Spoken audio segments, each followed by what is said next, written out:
juice. I'm ready. Oh, you got to put the headphones on. You got your headphones on. I'm so happy. Got to, man. You got to. I don't want no Teddy Riley experience, you know. I didn't know that you have to put the headphones on. Let me back up a little bit. You see my head. I didn't know because my phone won't work without it. So I was like, oh man, this is crazy. This is the first live I did with these headphones on. Yeah, Derek say I'm in love. It gives you a better sound, man. You know, we all trying not to sound like Teddy Riley. Right.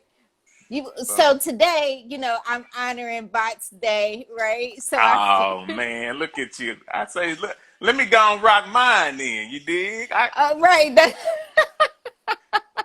I was like, did you bring it back?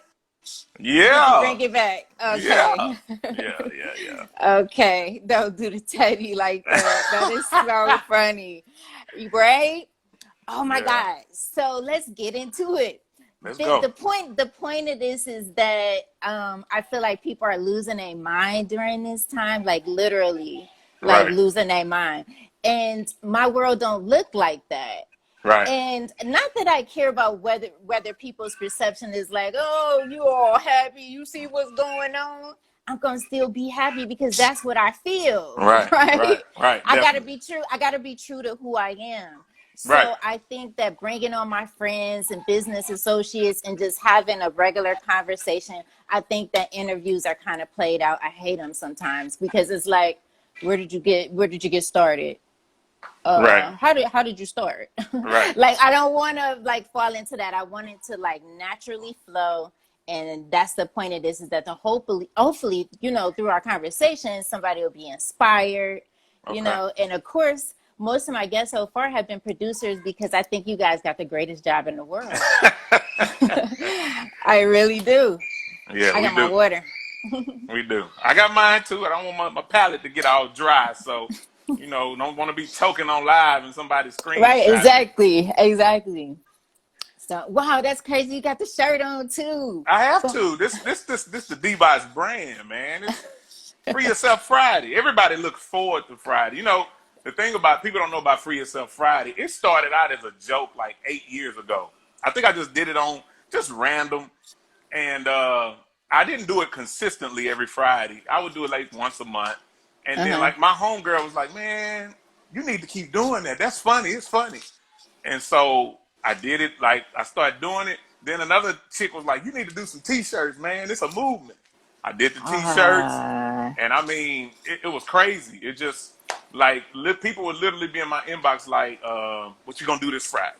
I can't wait for Friday. I can't wait till you do Free Yourself Friday. So I branded it, copyrighted it for myself. And we've been rocking for seven years. Yep.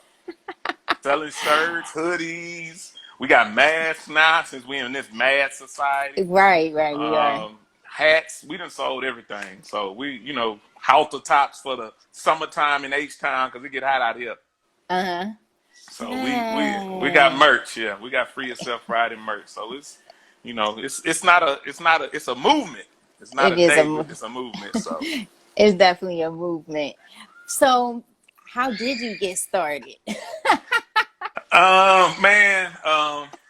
Well, I was like a lot of people. I was born into music. My dad, he was a pretty local success doing quartet music. He was he started all kind of quartet groups. He's about 30 of them. So I took a liking to the drums when I was like 4 years old. And my dad literally put me on the drum set in his group when I think the drummer couldn't come to one of their shows. So dad puts me on set. Like I'm 5 years old. Okay. And dad's like, you can do it. So I'm 5 years old back there just on a quartet gig. Just going. So I started on drums when I was 5. I played drums until about 18. I kind of moved into the keyboard, piano, the organ. The way I started playing is crazy. I was a drummer at a church and the keyboardist didn't show up. The pastor tells me, go get on the keyboard. And I'm like, what? He's like, go get on the keyboard. Whatever you play, that's what we're going to sing. And I'm playing the keyboard with like my fingers like this with like 3 chords, sounding horrible. But played, But and you, from there I was no longer a drummer. oh I was a wow. keyboardist. So went from there. Right when I started playing keys, I got a job at Guitar Center.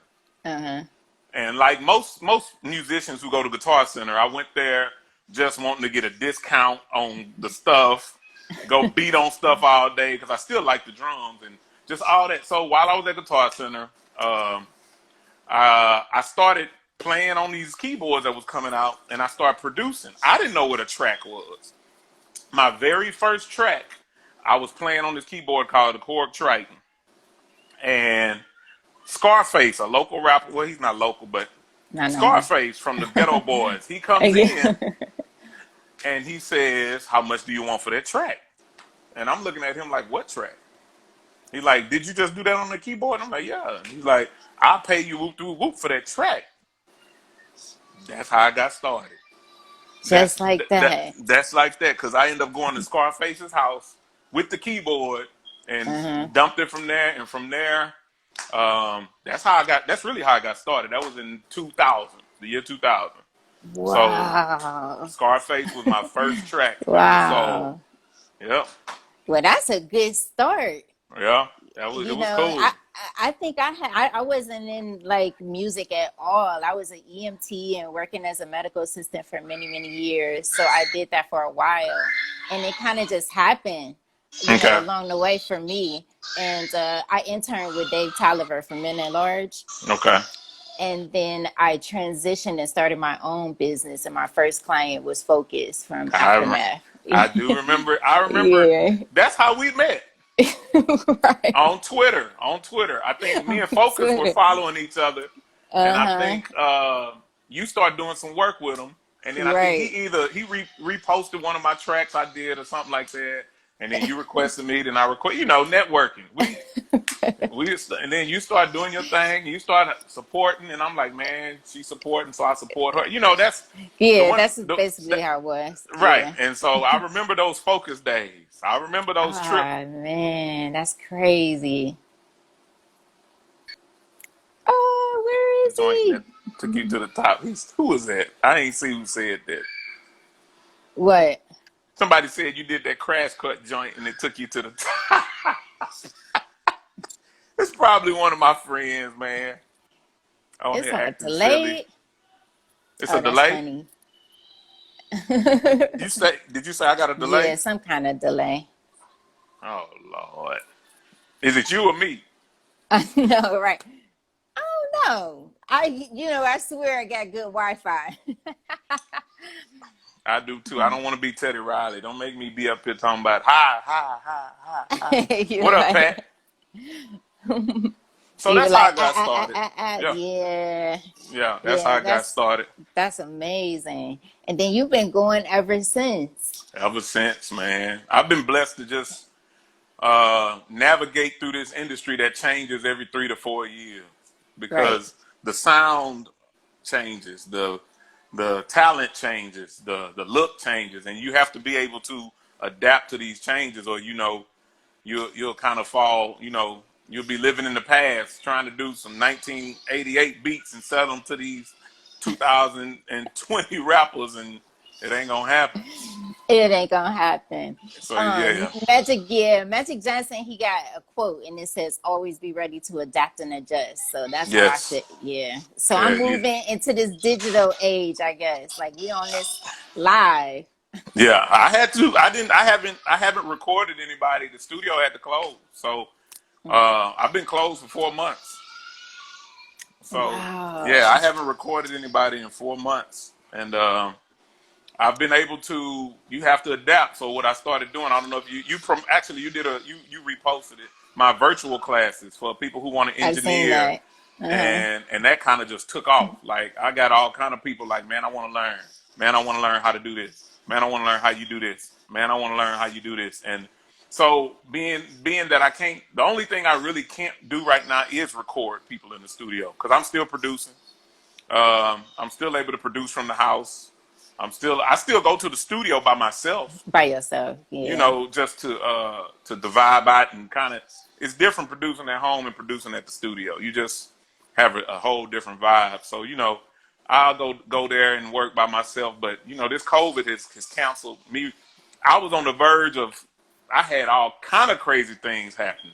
Yeah, me too. And this corona just, you know, but you can't complain about it. You got to adjust and adapt. Yeah, that's it. Because everybody's dealing with it. It ain't just like it's you going through this thing. It's like the world is shut off. So you know, I do my virtual classes. I still have a few artists that I'm selling tracks to. A few of them actually made themselves buy a home recording studio.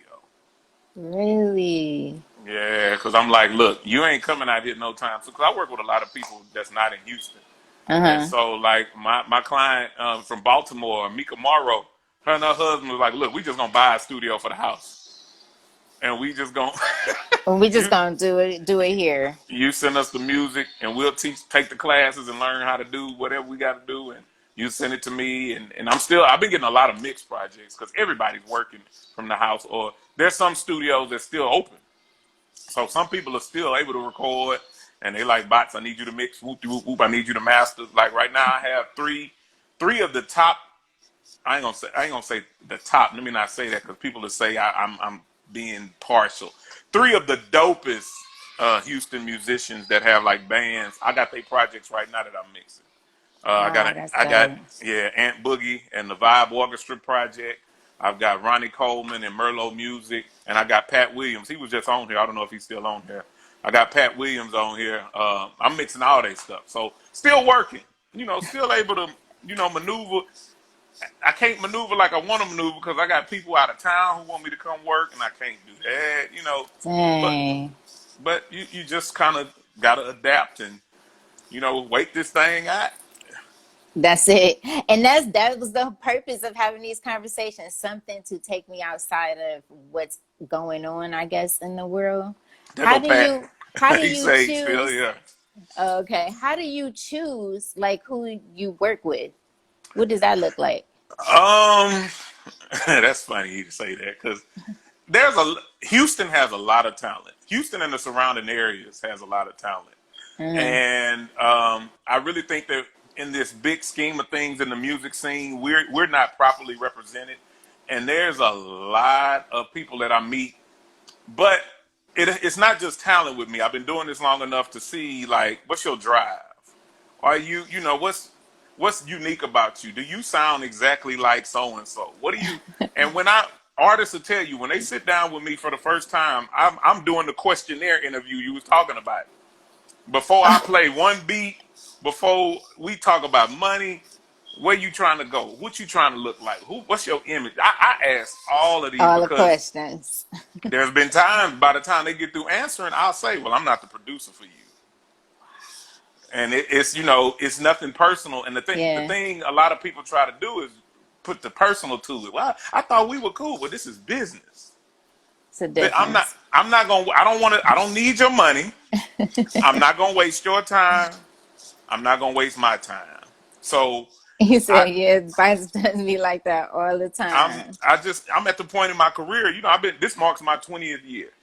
I've been doing it long enough that I don't have to work with everybody. I don't have to take people money. I just don't. And so it's a whole bunch of things. You know, I don't like working with people that I'll ask them like, well, when you walk on stage, what do you want people to see?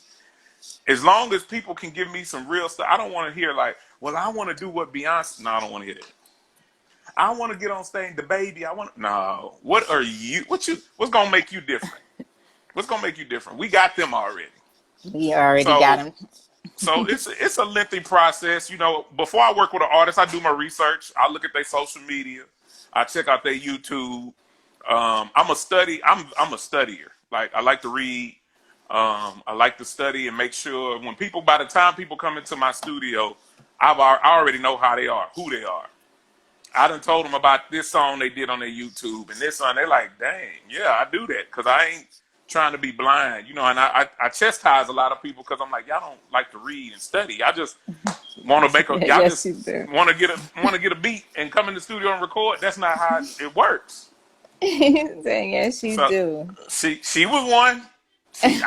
That's one of my new artists I'm working with, Clark. She's super dope. She plays the cello, She plays the piano. She sing. Yeah, we got some heat coming. Ooh, it's hot. Yeah, we got some heat coming.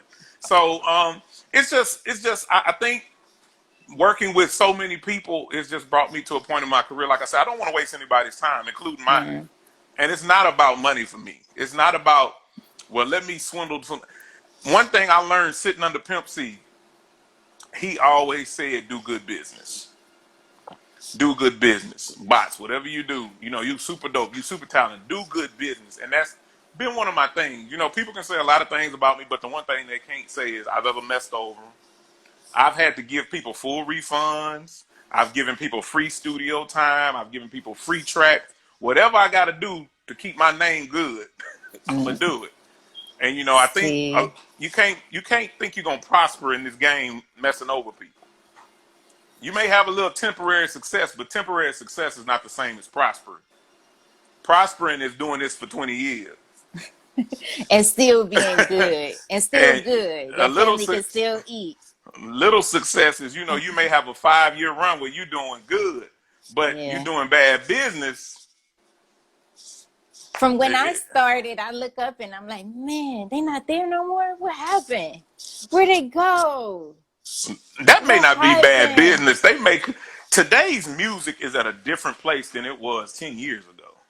Oh, but I've seen people doing bad business though, because it was some record labels. It was some labels that like portrayed a certain thing, and then checks wasn't being cleared and bounced. I went through a lot of stuff in this music. You saw it business firsthand working with Focus. I know you saw it. I've seen a lot of foolery going on. The music game is a dirty game. I may be telling too much, but I've done the drug game and I've done the music game. The drug game has nothing on the music game. No, not at all. Not at all. This is a whole nother level. It's not made for the weak.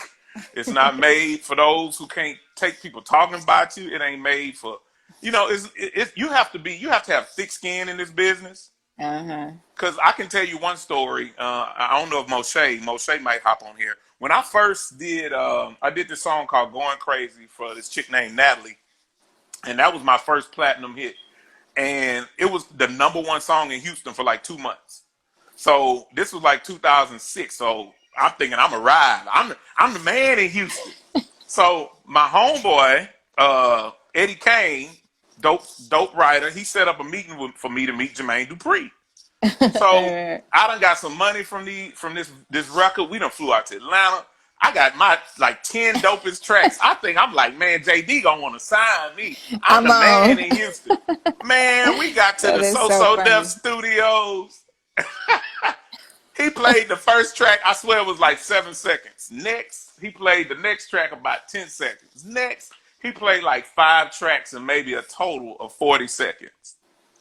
And then he ejected the CD and handed it to me. He say, you got potential, but you ain't ready. Those were his exact words. You got potential, but you ain't ready. Now, I could have took that one or two ways. I could have took it and said, man, F JD. I know I'm the man in Houston. Or I could have took it like, he the one who got all these plaques. I'm looking at the plaques sitting in the studio. That's where I want to go. If this is what he's telling me, I'm not going to. I was like, man, I appreciate your time. Da-da-da-da-da. No bull. 2 years later, I do this record with Maya. And I fly to Florida. I go to Florida. And I see JD. And I tell him, I say, man, you remember me? And he did the Hollywood thing. Nah, man, refresh my memory. And I said, I came to your studio like 2 years ago, da-da-da-da. Well, I went back in the lab, perfected my craft, and I was like, I got a #1 hit right now with Maya and Bun B. That's you? It was funny because he was like, that's you? I was like, yeah, that's me. Man, I heard that record, man, I'm so. And I told him, I said, man, you inspired me. I didn't take it as criticism. I didn't take it as crying. I said, you know what? I'm going to go back to Houston because I had the big head.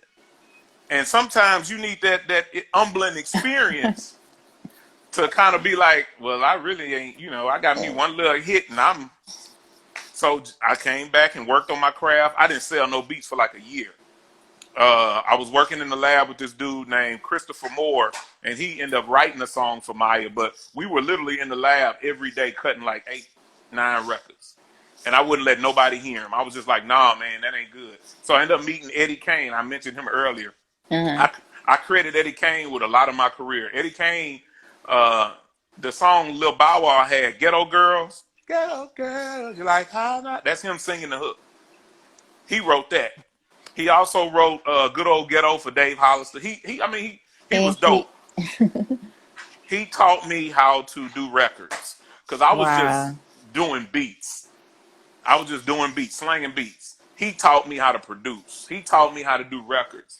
So I always tell people Eddie Kane is so pivotal in my career because he helped me get my first deal.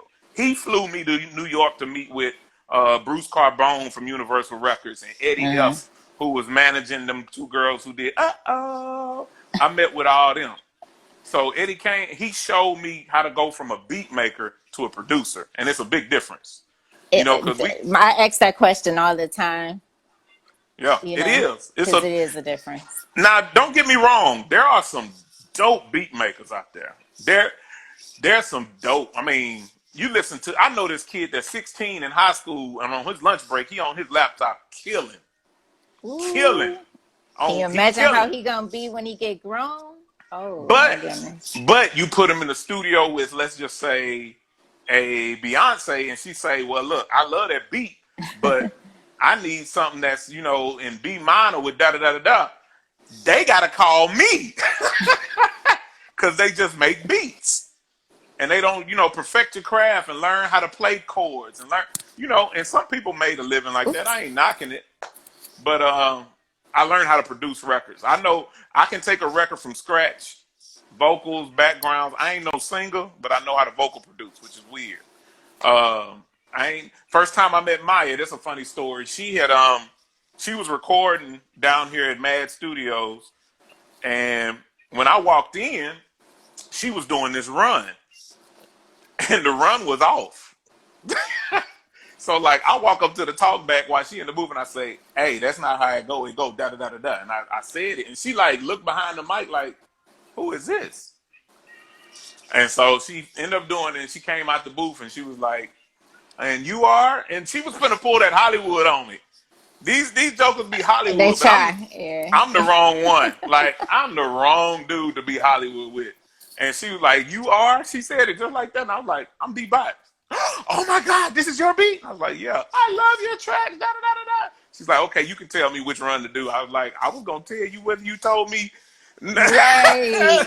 whether it was my beat or not. So that's just, I've been blessed to meet. I met a lot of people. I mentioned Eddie Kane. He got me to work with Scott Storch for a week back in 2008. We flew down to Miami at the Hit Factory. I'm Scott Storch's right-hand man. He's the first person to introduce me to Jerk Chicken. What's the name of the song? We were doing a song for Nelly Furtado. It didn't make the album. I guess I should put a question thing. Does this question thing work? You know how you worked that before? The pen, where you put the pen, I don't know how to do it. It's like grandma and grandpa trying to do the live. Hey, y'all. What song you talking about, Tobias? I don't know what song you talking about.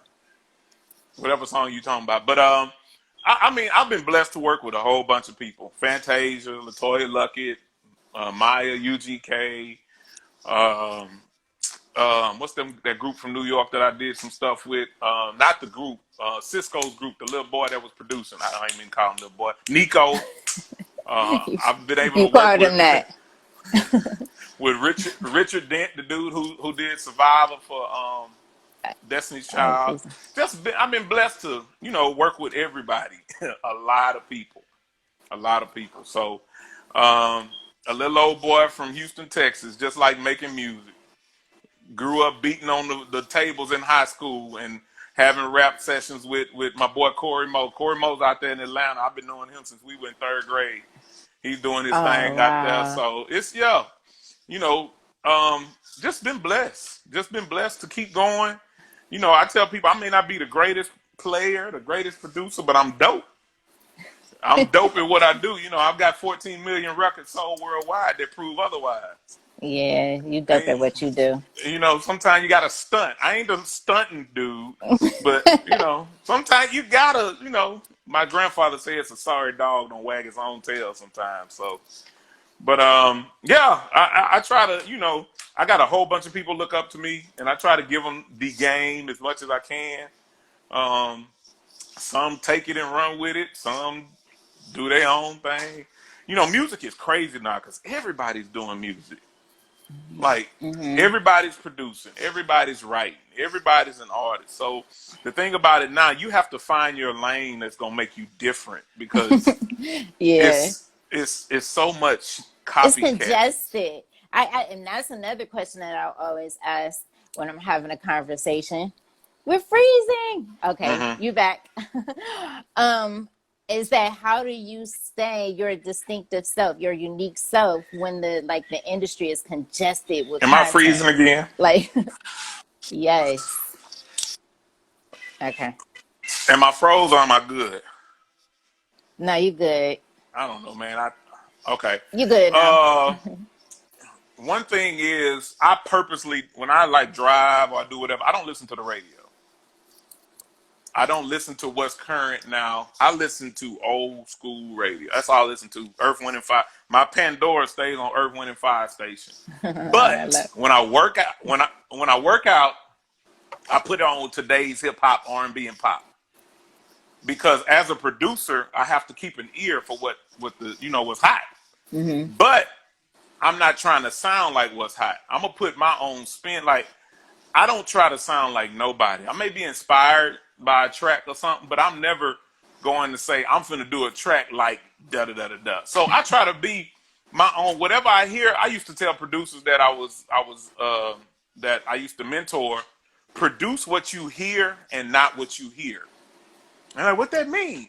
Produce what you hear and not what you hear. What does that mean? Well, look, as a producer, you hear stuff you want to put on a beat. But don't produce what you hear on the radio all the time. That's already on the radio. That's been done. That lane is driven in. Make your own lane. Produce what you hear. It's nothing wrong with being different. Different always causes shock. You look at some of these artists that have come out that were just super different. Like when The Weeknd first came out, people just like, why this dude singing in falsetto on all his records?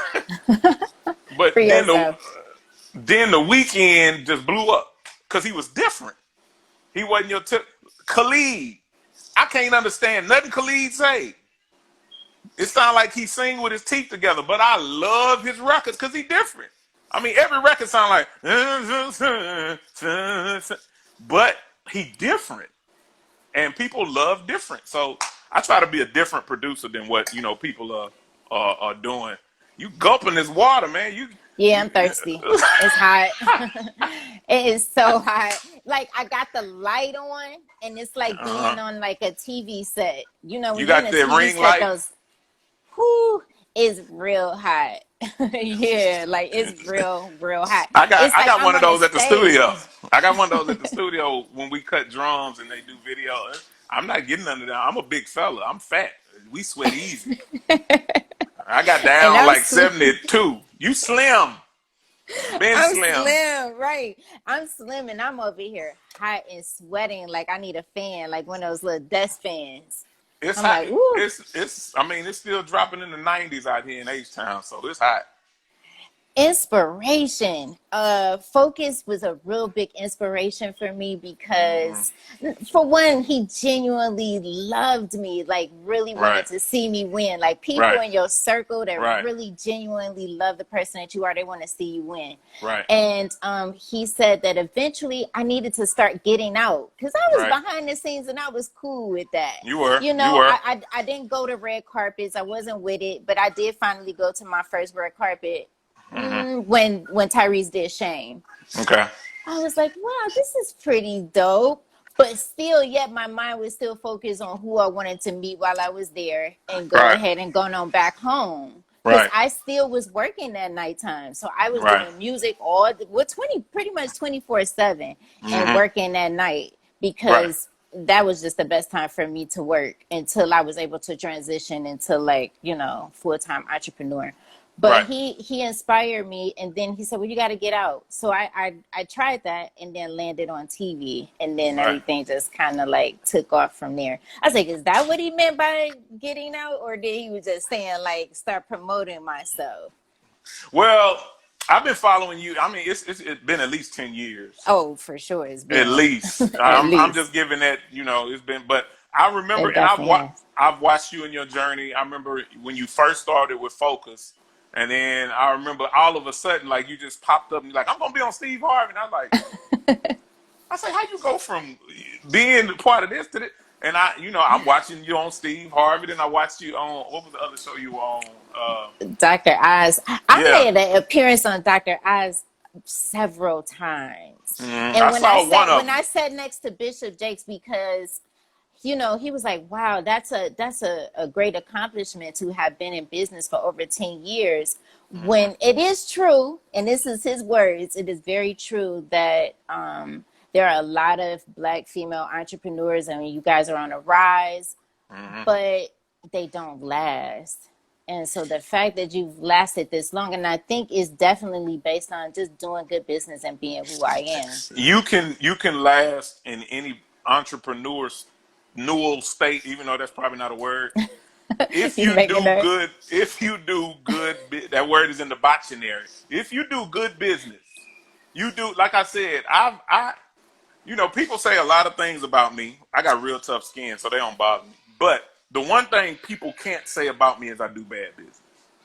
I do, like I said, to make people happy, I've given full refunds. I've done free studio time. What I got to do to make this right? Because I don't want you going in the streets. Bottz messed me over. Bottz did whoop too. I don't have, and to this day, nobody can ever say, I don't think it's too many, nobody can ever say I did them wrong in this music game. Because, like I said, one thing Pimp C, here's another story. I have a whole bunch of stories. This is a funny one. We used to record, me, Mike Mo, Corey Mo, and Mad Studios. We used to record Pimp C and Bun B. We were their exclusive studio. We were the only studio they recorded at.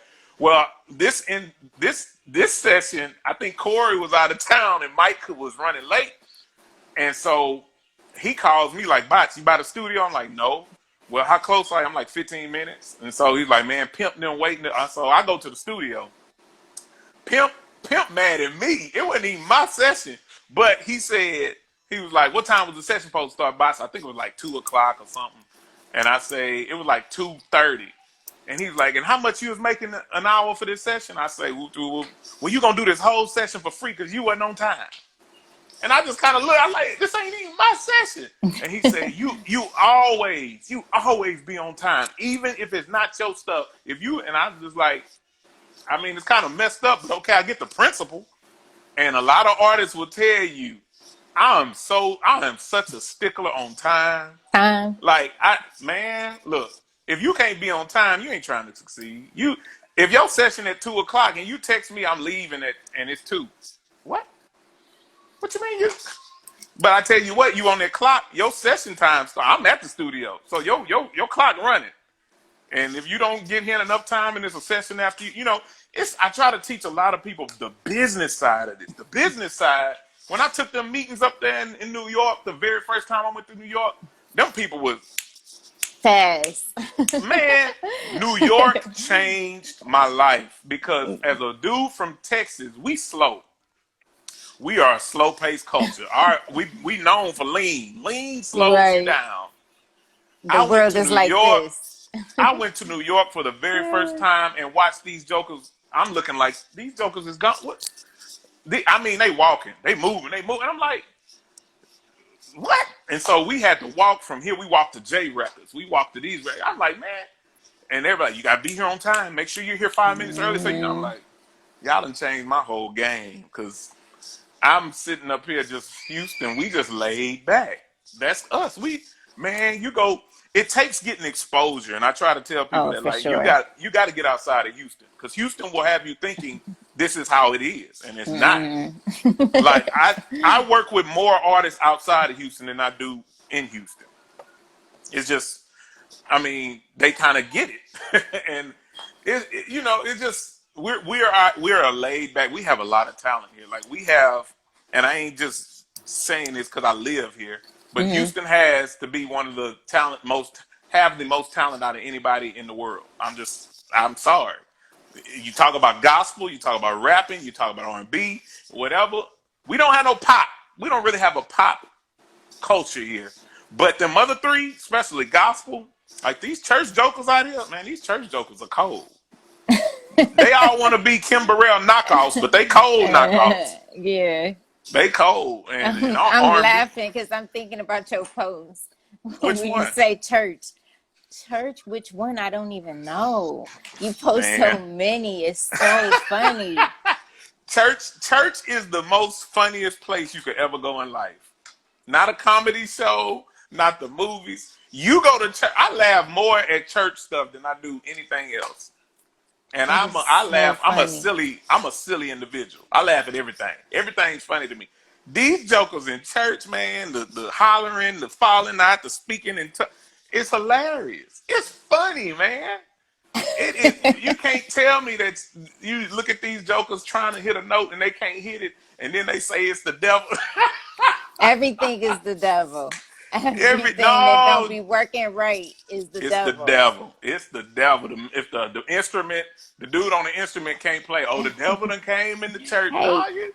Y'all wasn't prepared when y'all got on live. Y'all know y'all sounded bad in rehearsal. How y'all going? So, but yeah, it's funny, man.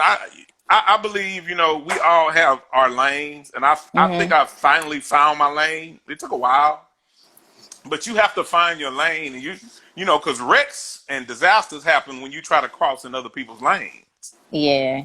Stay in your lane. Whatever you are good at, whatever you wake up and you dream about and this and that, that's your lane. Don't try to change lanes and you ain't put your signal on. You trying to get in this person's lane and wear this person's clothes and wear this person's gift and sound like this. No, you have a lane. Everybody has a lane. And it's once you get in that lane and you could drive the hell out that joint. But I can't drive in Focus lane. Yeah. I can't drive in B Cox lane. I can only be D Bottz and be the best me in my lane that I know to be. And that's where I'm at now. Like you said, I think I'm pretty low key. I'm not the most braggadocious person. I never want to be in videos. I get invited to videos I produce. When I produce the track, hey Bottz, we need you in the video. I don't want to be in the video. Cut me the check. I don't care about being seen. I went to California. I went to California for Oscar weekend. I was really looking forward to being in the studio with Day One. I just wanted the vibes, the frequency, the whole nine, right? But I ended up going to a gala party, and I just felt like, I don't know, like that's just not me. It's not. When I did the BET Awards for the first time. We went to that's when Bow Wow was dating Sierra, and they threw this little party, and I'm literally sitting there like I'm sitting here. I mean, I got me something to drink, but I'm like, I'd much rather be in the studio with Bow Wow and Sierra. I don't care. I've never been the big club dude. That just ain't me. I'll go like when people premiere. Even like Maya had a premiere down here for the joint I did with her and Bun. I didn't go. And she texts me like, where you at? Home. At home. Why you not here? I mean, you cut my check and we cut the record. I don't want to come. That's just not my life. I'm almost like Darkchild. Rodney Jerkins don't do all that. And he was a big influence on my life. Like I used to watch a lot of stuff and how he moved. I don't want to go to no club to celebrate the song. Just tell the people I did it. My name is on the credits. That's all that matters. And on the publishing. I could care less about people seeing me out and me toasting up to the record. No, I don't care about that. I don't. Yeah, it's definitely a different vibe. I'm like, wow, I'm still not understanding what the hype is all about, but I'm here. Some people love it. Like some people live for that I don't need the limelight. Give me the checks. Give me the checks to let other people be in the limelight for me. I don't need no. I don't want to be on a red carpet. When I did a video, I did the Maya video. I ended up doing the video, and she was like, "We got a cameo for you." I was like, "What? I don't want no cameo. What you talking about?" Then I did my cameo. They ain't even edited in the video. I say, "See, that's why I don't care. So I'm just, low key. And people say, you need to be out front and you need to. That's just not me. I don't want to be like on Instagram. I can't take a picture that I'm doing the studio. It's the same thing. But I'm. Oh, you froze. Cameo. I know you froze. Yeah. Am I back? I'll drink some water. I'm still froze. Let me drink my water. Yeah, you springing.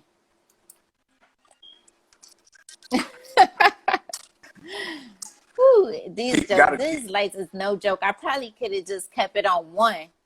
Because, it got like several different switches on the back of it. And it's like, you don't need them all. I'm not, you got to have your makeup and your lights and all that. I'm just going to flick on the light and go on by my business. I ain't going to do all that there. I just, us men have it easy. We have it easy. So, I try to be an inspiration. A lot of people don't know. If I had to do a documentary, it'd probably take 2 hours because I have stories after stories after stories. I've worked with everybody local. It's not too many I haven't worked with, from signing my first publishing deal with Swisher House, that's where Paul Wall was, Chameleon there was, Mike Jones was, like the early 2000s. I was telling my son about Paul Wall earlier. He was like, who is that? They don't know. But I signed that was my first publishing deal back in 2004. Wow. With Swisher House, Michael Watts, T. Ferris, G Dash.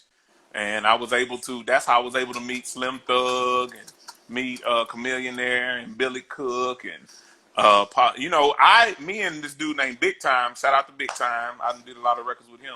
We did the original Still Tipping on 4/4, the one that blew up.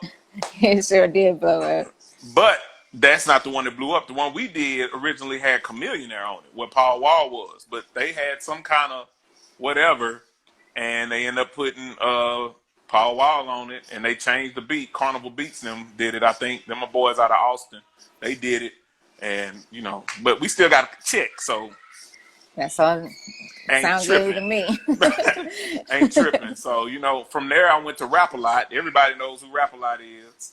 That's Jay Prince. Shout out to Jay Prince, because, some people have bad relationships with Rap-A-Lot. Not me. All they did was cut me checks and treated me good. So Jay Prince and Rhonda Prince and Red and Chief, them my boys. So I love Rap-A-Lot. Went from there. Now I'm independent. I don't got no beef. None. I love them. I love them. I ain't got no bad blood with none of them. And so in this game, you got to try to keep, your name good and try to keep. It's all about relationships. It's all 100%. About relationships. Like 100%. It's all about networking. My friend Christopher Moore says, your network is your net worth. Oh, for sure. And so I like using that. If everybody in your network ain't doing jack, y'all ain't gonna accomplish jack. You gotta have some people that's going to get it. I want to be surrounded by that. Do you drink coffee? No, them probably them dang on. Bots be coming in here. My brother told me the other day that the bots come to steal some of your information. This social media stuff is so funny to me. That be them. Have you seen these cartoon joints that keep hopping on everybody's posts? Yeah. I be having conversations with them. You do? They be like, DM me for a logo, this and that. I be like, get the hell off. I entertain sometimes because I be getting DMs with weird questions and joining stuff, and I go back and forth with them. I do too, really? Until they start talking about money. I'm a dummy. Them people be in my inbox. I be like, send me nudes to let me know it's real. Let me know. Let me find out. Yeah, okay. It's crazy. Social media has changed music though, and the thing is, I was doing music before the social media age. I tell people all the time, social media has replaced the dude who used to leave these flyers on your car at the club. Yeah. Because they use social media now. You can sell records and sell beats without having to go meet people, and you can do it online. Social media was the best thing that could have happened to anybody who's trying to do music. Really, anybody trying to do a business, period. But since we do music, we kind of got to talk about that. It has opened doors for me to meet people I would normally never meet. And so, like I said, I got clients. I have several clients I've never physically met that I've been producing for years. Bianca Acosta from Chicago. She does pop. Never met her. I done her whole album. Wow. Yeah. Let me see. Who else haven't I met? You got to ignore my son. Something is wrong in the background. Somebody done did something to him. You gonna be like the mothers that be on the phone. You ever talk to mothers on the phone with a bunch of kids in the background? Sit down, I'm on the phone. I'm trying not conversation to be with that. everybody. I'm trying not to be that so fella. Funny. Definitely not trying to. But I social media has, it's crazy. So many people that I met you through social media. So oh no, I was on the social media thing. Twitter is still my platform. Some people don't understand it, but it's literally a science to it because I made a lot of money off of Twitter. You're gonna have to help me because you see I had to restart because I deactivated my page. Yeah, I was cracking up. I deactivated my page and I didn't read that if you don't reactivate within 30 days, you lose the account. Really? And I'm like, oh man, I've been on Twitter since 2009. I had like 7,000 followers. Yeah. Even though I hadn't been on there a lot in the last couple of years, I still, like you say, I want to be making money on every platform. That's me. I'll be sliding. I'll be like, okay, this is what's going on right now. Except I don't do the TikTok thing. Like I can't get with that. Yeah, like I can't do it. I don't do that. I don't do that or Snapchat. I got kids that do that, so I'm like, no, my grown ass don't need to be on no dang Snapchat. These jokers be 40 and 50 years old on Snapchat, and I'm like, my 12-year-old on Snapchat. Why what your overgrown ass doing on Snapchat? Get your big ass off of Snapchat and go on Facebook with all the rest of the old people. And I'm not doing the TikTok. I definitely ain't getting on there dancing. I'm too G to dance. Players don't dance. All they do is the same old two-step. That is so funny. I ain't dancing. I don't know. Twitter has its own science. Then Instagram. It took me a little minute to get this. I don't post pictures all day long. I'm not in my best, and I'm not driving the fancy car and all of that. So I'm not going to be posting all that. I think that's whack. Anyway, for me. Right. But someone was trying to tell me how I should have my page. It should look a certain way. You should post like this. And I'm like, but that's not even me. I like to support my friends. I like to support, good music. And then if I'm working with somebody, I'm going to post their music all day long. Right. And their music going to be in my bio. Like now, my artist, one of my favorite artists, and I just love working with Davion right now. He's in the bio. That's what you do. Right. I was listening to something you were saying how, to be inspired to how important is it for the music history? Like my son not knowing that, I'm not saying that that's like, whoa, but it is like, whoa, because I'm always listening to the ones before me. Well, I think it helps with today's music, and I hope none of these artists on here get offended, being so watered down and so simple now. It's really simple. Like you can have a song with no backgrounds, no stacks, no harmonies, just one take all the way. You can. I think you have to learn the foundation of where music came from. Like one of my new artists, I don't know if he's still on here, I haven't seen him, DJ Ease. I was with him a couple of weeks ago and I'm playing Earth, Wind & Fire. I'm like, what you know about that? He like, nothing. I say, from now on, you're going to learn this. So when you ride and put some of this old, that's why all I listen to is old music. I mean, I can't get into I couldn't drive. If I got a 30-minute drive, I'm not listening to 30 minutes of this. I can't do it. I need some Doobie Brothers and some Earth, Wind & Fire and some Peaches and Her. I need real music. And I think they need to learn real music. It will change the way they approach records. Because, if all you know is the foundation of the last 5 years of music, you in trouble. Even producers. especially singers. Listen to people be wondering, like, when I play, they like, how you come up with that? I listen to a lot of jazz. That's a jazz run I just played. Go listen to some Etta James and some, all that jazz stuff. Go listen to some Al Jarreau. These people is running. The runs y'all doing ain't nothing compared to what they used to do. Y'all just want to sing with auto-tune and trap beats all day. That's all y'all want to do. I ain't trying to knock none of y'all on here. So don't get mad at me. Right, they be like, oh. Don't come for me. Don't come for me. Yeah, RJ, I got the corona hair. I can't go get a haircut, brother. I ain't had this much hair on my head since I was 8. I've always been freshly faded, so don't do me. Yeah, I don't know. I studied music. I studied, the business of music because I wanted to understand what I was in. I had absolute no clue in the beginning. Nothing about business. I didn't even know what a PR was. Focus said, you a PR. So then I said, okay, well, I'm a PR then. I just wanted to be a part of a team. It's so important. I try to tell artists that it's so important to invest in yourself. Right. Like, it's cool to go on YouTube and buy a beat. Maybe you want to practice. You know what I mean? Like, you want to master your craft for sure. Right. But at some point, you want to invest. And that's, I remember a conversation I had with Jermaine Dupri. And that's one of the things he told me. Because the thing about me, I pick people's brains. I tell them up front, look, I'm going to be a bugaboo to you. But I want to know how. I want to know when. I want to know where. And I asked him, like, what's some of the first things you did, like when you got that crisscross check? He said, well, man, Quincy Jones told me the first thing you do is reinvest in yourself. So, like, when I got my big check, and it was pretty big from my Natalie joint, like, I was producing on some top line gear, but I went and bought more. That was the first thing I did. I went and bought me some more gear. Bought me a house and a nice ride, too. But I went and invested in myself.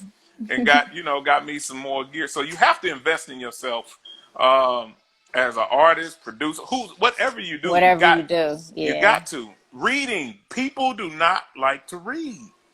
Sit down and read for an hour on what, have you read the book Kashif's, what All You Need to Know About the Music Business? I was referred to it over the COVID. I've read that twice. I read it when I first got started back in like 2004, somewhere around there. And then I read it again, maybe 2012. It's kind of outdated now with this whole social media blast now and with DistroKid and CD Baby. Publishing is still publishing though. So that ain't changing, but the approach that he teaches you in there is good. I just read something 2 weeks ago because I've been holding this, kind of low key, but I'm getting ready to start a record label. Okay, that's dope. So congratulations. I've been keeping it low key and doing some back stuff up under. But I mean, I produced. I've got my own studio. Dope. It's like, what do I need to do next? So 2 things I'm working on right now is my podcast and my record label. So just trying to grow, and all I've been doing is studying. I've been writing notes like I'm in class because I read a lot. People think because you see me on Facebook talking about people who can't spell and all that kind of. Look, because I research, I study. If we go to the Bible says study to show yourself approved. For sure. I love study. Reading. You got to study, man. These people just want to hop into music, think I'm going to sing a song and I'm going to make $1 million. That ain't how it happened. You got to research. You got to understand. It's a shame, these rappers come in the studio and I got to teach them how to count bars. I ain't tripping. But you in here rapping about money and what whips you drive, and you Uber to the studio. Come on, man. They don't even go together. They're not making no sense.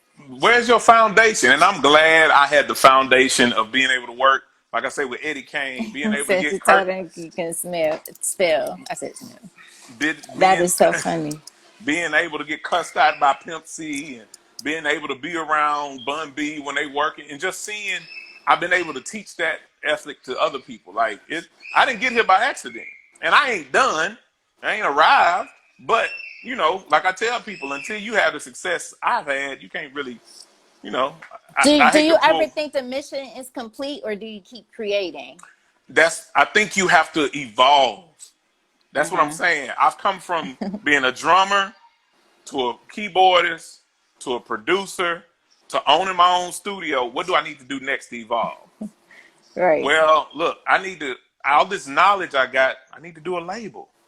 Houston has too much talent, and we don't have any real record labels out here with like, I don't want just an R&B label. I want country, Zydeco, music, pop. I need an Ariana Grande. I need a Taylor Swift. I need Chris Ardwan. I love music. I don't have a genre. Like most people who watch the Grammys turn it off when the other colors get on there.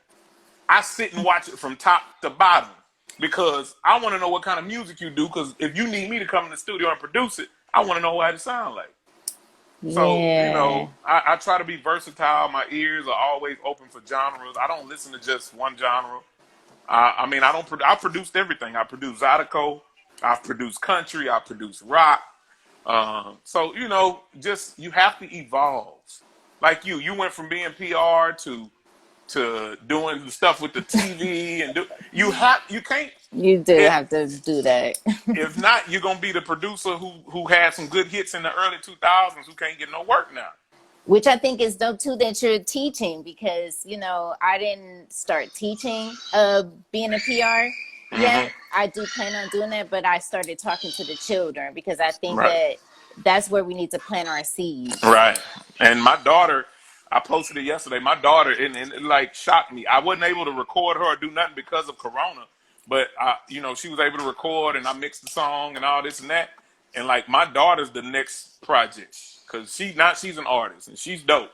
I see that. My 16-year-old son is producing.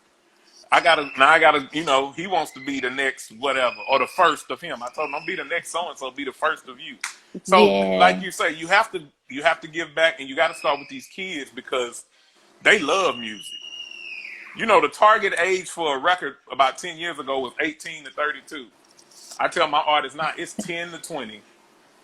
Because my son when he was 10, on them video games, they got the song.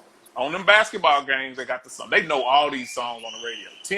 10 years, and that I'm giving the leniency. These 8-year-olds know these records too. I got the coffee too. They done said coffee about 10 times. That can't be nobody. That can't be. That's somebody who really knows you drink coffee. So yeah. No, because all my lives I bring water and coffee, and I'm sitting under these hot lights, and I feel like that's why you sweating. You need some ice water. That's why I'm sweating. With some lemon squeezes and no coffee. Or some iced coffee. We got 1 minute and 30 seconds. Let's go. Put your drop down. I'm appreciative for you giving me this opportunity to I appreciate that. Come on here, and you can holler at me anytime. We definitely gonna be linking up on some of this PR stuff because when I get this label running, you're gonna need a PR. Yes, and I believe in keeping it in house. If I rock with you and you rock with me, we don't need no outsource. So no, yeah. Bottz World Studios. If you need your records done right and not sounding monkey, like Pimp C used to say, come on over to Bottz World. We got 2 recording rooms. We got a live room. We got a men and women's bathroom, a lounge. If you're not in Houston, we can do it virtually. I done did 2 tracks being on FaceTime right now. So let me see the T-shirt. Free Yourself Friday. You have to put the T-shirt. Free Yourself Friday. Friday is the day we get free. You've been working all week long. Friday is your day to just get free. And that's what Free Yourself Friday is. So I'm D-Bottz, y'all. I hope y'all enjoyed. I hope I inspired somebody. I hope somebody got something. If not, DM me. We can talk one-on-one. We can chat and do whatever. So I wish everybody much love, much peace, and much prosperity. Peace, love, light, and energy. All of that. Thank you so much. Anytime. All right. Bye.